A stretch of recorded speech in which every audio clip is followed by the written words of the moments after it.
Hello everyone. অনেক বাবা মারাই আমাদের কাছে এসে বলেন যে আমাদের বাচ্চার জন্মের পরে 5 থেকে 7 দিনের মাথায় মেয়ে বাচ্চাদের সাধারণত দেখছি ভ্যাজানা থেকে ছোট ছোট কিছু ব্লিডিং দেখতে পাওয়া যাচ্ছে। তো এই যে ব্লিডিংটি কি নর্মাল নাকি এটা খুব প্রবলেমেটিক?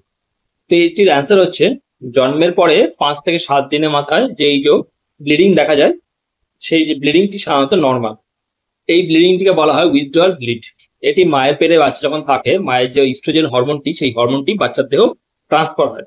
যখন মায়ের প্লাসেন্টা বন্ধ হয়ে যায়, বাচ্চা বাইরে বেরিয়ে আসে, তখন এই হরমোনটি আস্তে বডি থেকে কমে যেতে থাকে, যার জন্য মায়ের বাচ্চাদের পেটের ইউটেরাস থেকে কিছুটা ব্লিডিং বেরিয়ে আসে ভেজানা দিয়ে, সেটিকে আমরা বলি উইথড্রয়াল ব্লিডিং।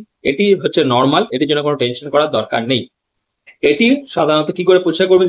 জায়গাটিকে আপনারা তুলো দিয়ে ভালো করে আলতো করে গরম জলের সাথে তুলো ভিজিয়ে উপর থেকে নিচের দিকে আলতো করে জায়গাটা মুছে দেবেন, পরিষ্কার রাখবেন, তাহলেই হবে। এটাতে কোনো ওষুধ বা ট্রিটমেন্টের দরকার নেই। Thank you.